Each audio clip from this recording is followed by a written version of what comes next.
Bonjour tout le monde, j'espère que vous allez bien. Alors je vais vous faire une petite intro pour un nouveau format que j'ai envie de vous proposer, c'est-à-dire une guidance tous les 15 jours, signe par signe. Effectivement, j'ai remarqué que vous regardiez vos horoscopes et vos guidances sentimentales du mois en début de mois, voire juste avant, c'est-à-dire quand je les poste, en général 4-5 jours avant le premier de chaque mois, et puis que vous n'aviez pas l'habitude de les voir ou de les revoir pour justement réajuster à mi-parcours peut-être les problématiques que vous aviez. Donc souvent en consultation téléphonique, j'entends des gens qui a posteriori redéfinissent les problématiques qu'ils ont eues ou trouvent des solutions ou sont un peu plus attentifs parce qu'ils ont pu voir et revoir ces guidances ou ces horoscopes.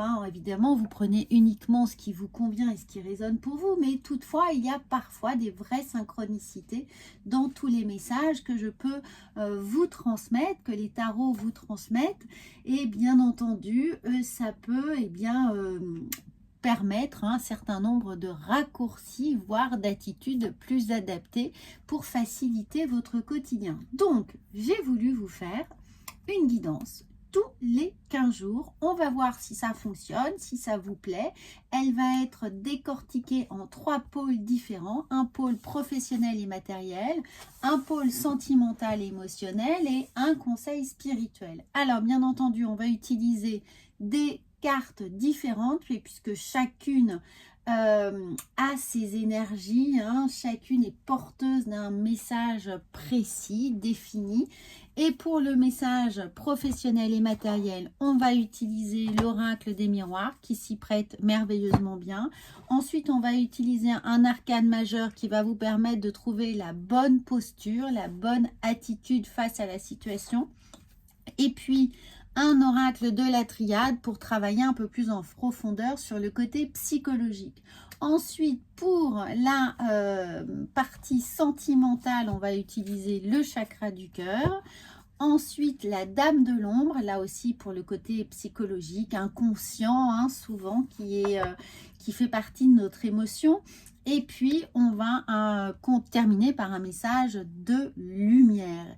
Bien entendu, on va s'appuyer de l'oracle G, du tarot, du petit Lenormand, de l'oracle de l'intuition et des portes de la sagesse. Et comme d'habitude, on débute chaque tirage pour chaque signe avec un point météo de vos énergies qui va donner un axe finalement aux 15 jours qui se présentent à vous. Et on utilise le tarot des archétypes pour ça. Voilà, c'est une introduction un peu longue, mais qui va vous permettre de comprendre un peu mieux la démarche avec laquelle j'ai envie, je souhaite vous proposer ces guidances en espérant vraiment qu'elles vous plaisent. Donc n'hésitez pas à les commenter. Et puis si je vois qu'elles remportent un succès, une belle audience, je les continuerai. Sinon, évidemment, on passera à autre chose. Voilà, voilà. Eh bien, je vous souhaite une merveilleuse lecture de votre signe que, bien entendu, vous pouvez regarder en signe solaire, lunaire et ascendant. Et ça vient compléter votre horoscope, votre horoscope du mois et vos guidances sentimentales du mois. Voilà, vous savez tout. Alors, bonne lecture. Amis taureaux, bonjour, je suis absolument ravie de vous retrouver pour votre guidance du 15 au 30 novembre. Alors, on va découvrir ensemble quel va être finalement l'archétype qui va vous soutenir durant cette période. On est avec le tarot des archétypes, donc c'est un petit point d'appui, un axe de réflexion qui va être là pour vous. Évidemment, prenez si ça vous parle, si ça vous évoque une pensée particulière. Et puis sinon, vous pouvez le mettre de côté et y penser un peu plus tard en fonction de vos ressentis. On découvre ça ensemble et nous avons magnifique, regardez, on a la paix versus le conflit. Regardez cette merveilleuse carte. Alors, pour certains, peut-être que vous êtes ici dans une situation de conflit, de tension, d'animosité, de choses peut-être un peu difficiles à gérer, et il y a un énorme élan là de paix qui vient à vous. Alors essayez de transformer, vous voyez, c'est la même lianes, hein, un peu finalement, on prenait ça comme une sorte de, plus que des tentacules, ce sont vraiment comme un petit rosier, hein, un rosier qui est là et on laisse émerger, bourgeonner cette paix en nous. Donc dans toutes les situations qui vont venir créer ces tensions, ces situations et ressentis désagréables, eh bien essayez de prendre un moment de recul, de pause, de retrait, partir marcher, vous isoler, hein, rentrer dans une petite et courte méditation juste pour laisser rentrer ce sentiment d'apaisement quand ça vous semble nécessaire, hein. Laissez jaillir cette lumière, et cette lumière, c'est celle de votre plexus solaire. Donc prenez des grandes inspirations profondes et essayez d'apaiser un maximum votre cohérence cardiaque, de la rendre plus régulière, plus tempérer les choses, pour vous permettre juste de retrouver une palpitation normale qui ne vient pas vous mettre dans un souffle au cœur, dans une sorte d'apnée, dans une contraction ici, et à voir les choses ensuite de façon beaucoup plus apaisée. Donc n'hésitez pas, voilà, à prendre un temps, hein, un temps de pause. Voilà, aller marcher, aller à la machine à café, aller prendre l'air, aller, je ne vais pas vous dire fumer une cigarette, mais c'est un peu l'idée de s'extraire de la situation, le temps de retrouver une respiration, une attitude, une posture beaucoup plus en adéquation avec ce que vous souhaitez vivre. Alors, on voit maintenant, on attaque la partie professionnelle et matérielle. Alors, celles qui se sont retournées, on a l'examen. Peut-être qu'il y a un examen de conscience à faire. Et pour d'autres, eh bien, tout simplement un examen, alors l'examen peut être un entretien oral, écrit, une lettre importante, un courrier à écrire, une situation à examiner du côté administratif, hein, peut-être le moment de se lancer dans sa compta, dans ses impôts, dans tout ce qui nous est un peu désagréable, mais je vous dis ça puisque on a la fécondité. Donc on sent que l'idée de passer cet examen ou de faire face à cette situation qui peut être inextricable, qui peut être compliquée à gérer, va donner lieu à quelque chose de positif, quelque chose qui va nous permettre d'avancer, de passer justement à un état là d'apaisement, ou de pouvoir fermer une page, hein, fermer un livre, tourner une page, en étant fier ou content ou satisfait du travail accompli. On prend la suite, on a les enfants. Alors pour certains, peut-être que vous avez des enfants qui passent des examens et qui du coup sont extrêmement tendus, nerveux, et qui peuvent créer un peu de stress pour vous, hein, puisque évidemment vous avez envie que vos enfants réussissent ce qu'ils ont à passer. Et puis il peut y avoir des examens, un examen médical, ou des petits examens de la vie courante sur un bilan, hein, de ce qui a été fait. Alors, nous avons regardé, soyez serein. Quand je vous dis qu'ici, la fécondité, qu'on a la paix, et là, magnifique, on a la tranquillité. Donc, on sent bien que tout ça est dans un process salvateur, hein, qui va nous apporter du bien-être. Alors, nous avons le travail, voilà, par rapport, lancez-vous dans le travail, hein. Je sais que c'est pas toujours agréable si on a de la compta, des choses administratives, évidemment des bilans de fin d'année à réaliser. On est vraiment dans votre vie matérielle et professionnelle. Alors si vous n'êtes pas dans une activité professionnelle, c'est peut-être le moment d'anticiper tous vos côtés administratifs, papier, facture, retraite, démarches avec vos avocats, avec des démarches fiscales, tout ce qui peut être chiant, pardon, mais ça l'est pour tout le monde, ce qui peut être un peu rébarbatif, voilà, disons ça avec d'autres mots. Eh bien, il faut se lancer parce qu'après, il y aura ce sentiment, hein, d'apaisement, de tranquillité. Et ici, on a la trahison. Alors, peut-être que, bon, on est un peu voilà, stressé ou embêté parce que on a ce sentiment que les choses ne se sont pas passées comme nous le souhaitions ou comme ça a été promis ou comme ça a été entrepris. C'est-à-dire que vous avez pu avoir un devis pour des travaux chez vous et puis vous vous rendez compte que bon bah c'est pas fait au carré, c'est pas bien fait, ou alors l'entrepreneur était pas bon, ou il a commis des erreurs, ou il s'est passé, où il y a eu des contretemps, enfin il s'est passé quelque chose là. C'est pas forcément une trahison au sens propre, c'est qu'on est peut-être déçu, où on sent qu'on s'est fait par quelque chose, ou qu'on n'a peut-être pas été assez vigilant, ou qu'on a fait trop confiance. Voilà, il s'est passé quelque chose. Donc là, travail examiné. Ne mettez pas le problème sous le tapis, là, surtout pas. C'est le moment d'aller examiner concrètement ce qui se passe.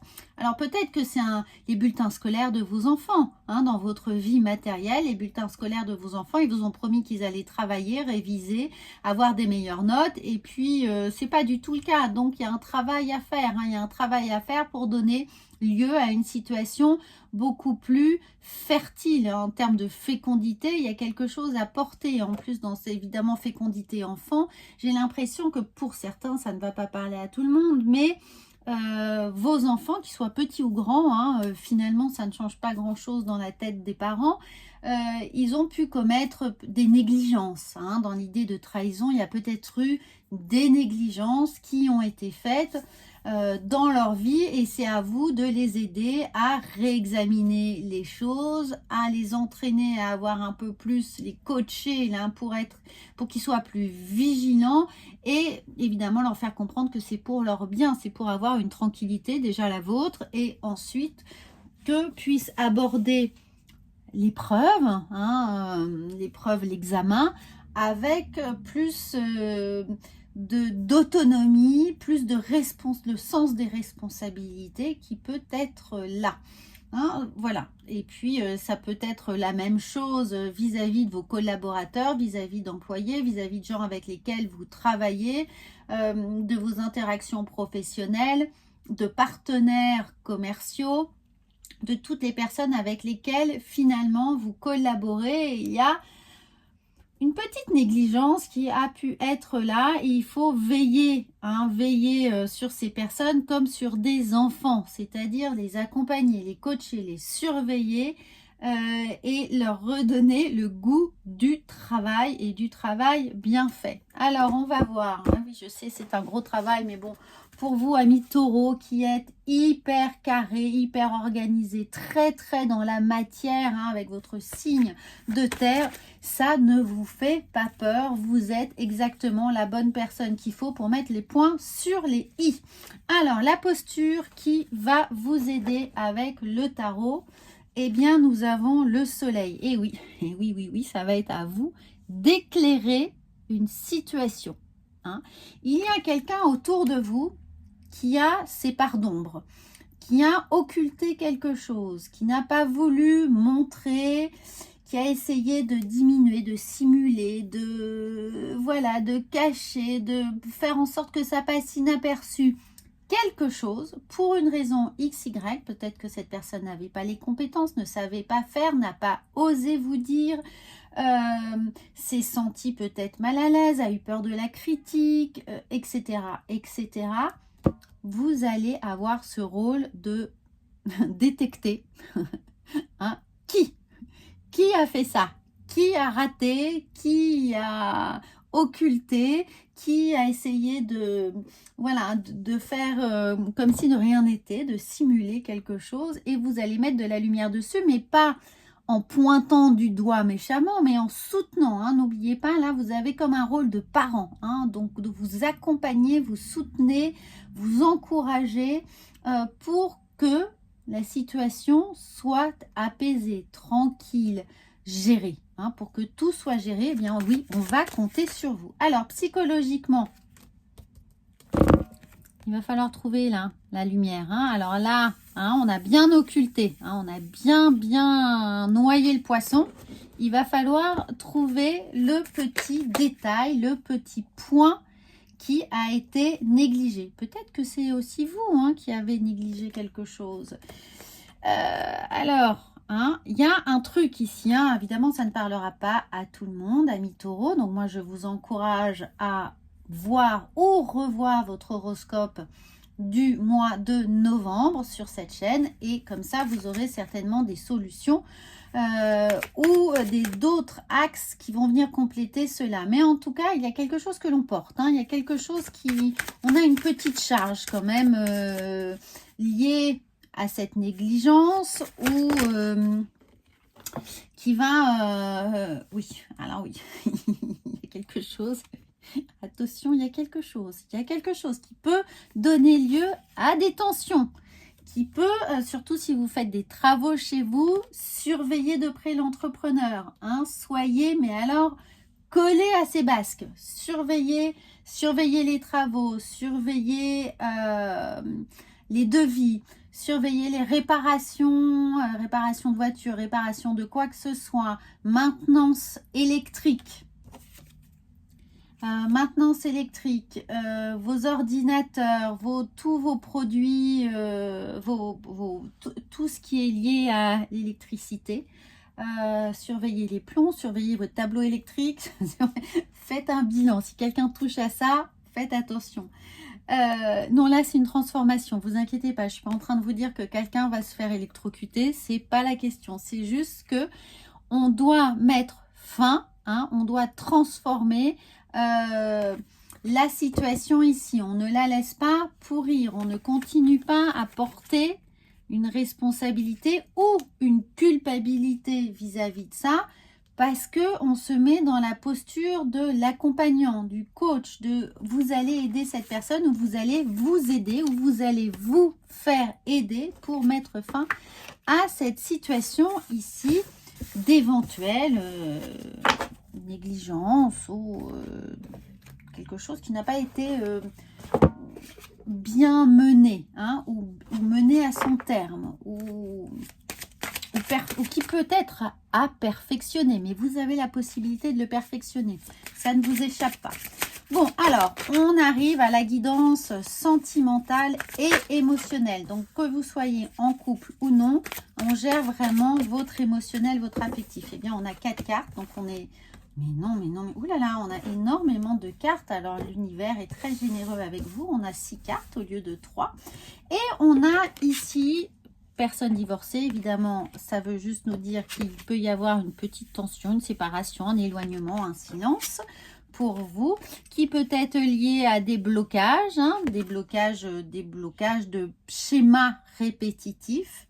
On n'est pas forcément dans les mémoires karmiques ni dans le transgénérationnel, on ne va pas chercher si loin. Là, on est sur une guidance générale, donc il peut y avoir, voilà, juste des choses qui se répètent hein, et ça commence à vous énerver et ça crée des tensions. Alors, on a l'idée que ça crée des grosses tensions. Alors, peut-être que certains d'entre vous, justement, sont dans un divorce, dans une rupture, dans une séparation. Et on vous indique bien que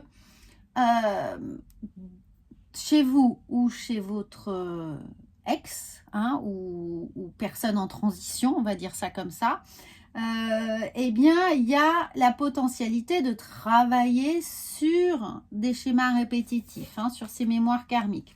Rencontre par un moyen de télécommunication. Peut-être que vous avez rencontré cette personne sur des applis et que vous n'avez pas toutes les données, toutes les clés de son passé, de son historique. Donc, il y a des choses, vous ne saviez pas que la personne portait des casseroles. Ou les vôtres. Pardon, j'en ris. Je suis désolée, mais voilà. Alors, tu connais déjà ton âme sœur et cette âme sœur n'est pas prête. Alors, résumons.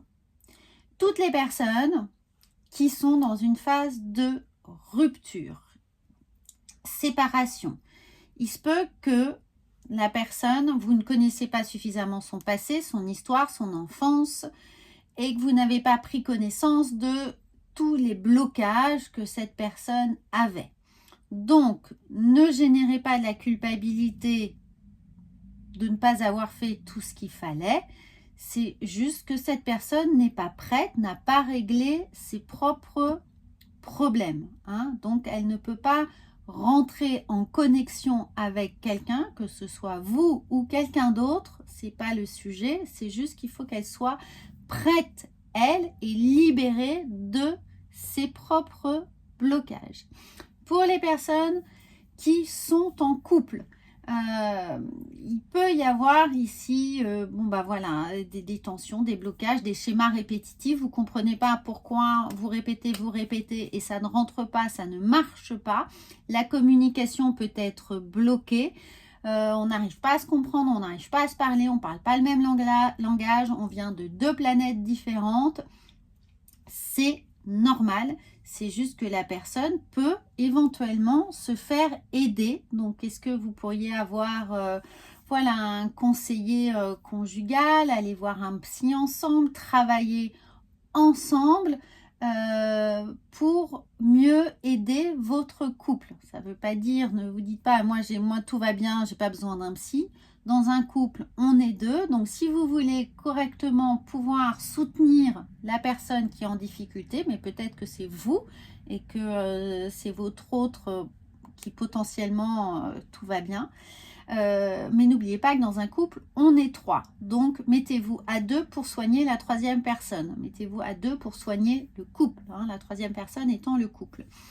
Et pour les personnes qui sont célibataires, si jamais vous rencontrez quelqu'un par le biais d'une appli, voilà, communication, SMS, etc., etc., comme on vous a recommandé quelqu'un, blind date, etc., etc., ne vous précipitez pas. Prenez le temps de poser des questions, prenez le temps de bien...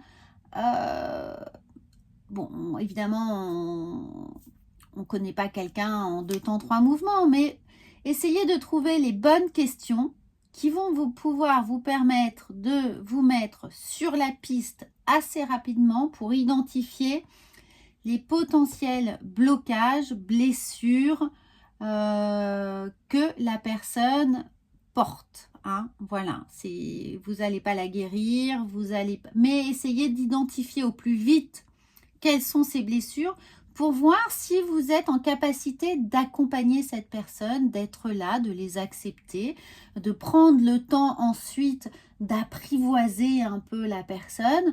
Parce que si d'emblée, c'est des choses que vous ne savez pas gérer, que vous ne pouvez pas gérer et que ou dont l'autre n'est pas conscient ou ne veut pas travailler sur ses blessures, bon, bah c'est un peu voué à l'échec, hein, vous voyez. Donc, identifiez rapidement tout ça. Alors, on voit avec... Donc, voilà, je vous ai fait les 4 figures. N'hésitez pas, sinon, à aller voir votre guidance sentimentale. Et si vous souhaitez travailler un point précis de votre vie sentimentale et émotionnelle, vous pouvez me contacter. Vous avez tout sous cette vidéo. Alors, on nous parle de justice et de solution. Alors, pour certains, eh bien oui, il y a des séparations, il y a des divorces, il y a des situations qui sont vraiment, en ce moment, pour vous, difficiles à vivre. D'où cette idée de conflit et de paix. Et on vient nous dire que ça va passer par voie de justice ou avocat ou notaire. Ou en tout cas, mettez juridiquement les choses au clair, hein. Faites des écrits, faites des papiers, que ce soit clair et net et que ça ne puisse pas être soumis à grosses discussions, interprétations, malentendus, quiproquos, etc. Faites des choses claires et nettes de façon légale, administrative, pour que vous puissiez trouver les bonnes solutions. Oui, je sais, cet oracle est un peu rude dans son interprétation, mais d'un autre côté, il nous permet d'avoir des réponses très claires. Voilà, et ça peut vouloir nous dire, sinon, hein, dans un sens général, d'essayer de regarder les choses avec objectivité. La justice, il n'y a pas, on tortille pas, hein, c'est blanc ou c'est noir, c'est oui, c'est non. Donc, on est pas impartial, mais on regarde les deux parties avec justesse, avec objectivité. On essaye de rester neutre pour bien juger, pour émettre un avis avec lequel on va être aligné, hein, pour être droit dans ses bottes. Et c'est la solution. Donc, quelle que soit votre situation émotionnelle, hein, s'il y a un peu de friction, essayez de rester juste et droit dans vos bottes, conforme à vos valeurs ici. Ça va être la solution pour rentrer dans cette paix, hein, dans ce sentiment de paix. Alors, les messages de lumière pour vous, les amis. Vous avez une très très belle guidance, hein, très très belle guidance. Elle est claire, elle est nette. C'est assez limpide. Ma transformation, j'accueille la nouveauté, le changement dans tous mes corps communautaires. Ainsi, je m'autorise la transmutation des énergies dans la lumière, dans mon intérêt et celui des autres. Alors, voyez, c'est magnifique, quelle synchronicité. Donc moi, je vous invite à faire tout de suite une capture écran de ces deux cartes. Et comme ça, vous avez parfaitement bien résumé votre guidance. C'est parfait, tout est là. Voilà, 22 minutes résumées dans ces deux cartes. J'espère que ça va vous aider, vous soutenir. Et puis surtout, eh bien, n'hésitez pas à partager cette chaîne autour de vous, hein, de la faire rayonner, puisque si ça a pu vous apporter des vraies réponses, ça va aider aussi plein de monde autour de vous. Et moi, je vous en serai infiniment reconnaissante. Voilà, je vous retrouve très très vite pour le mois de décembre. À bientôt.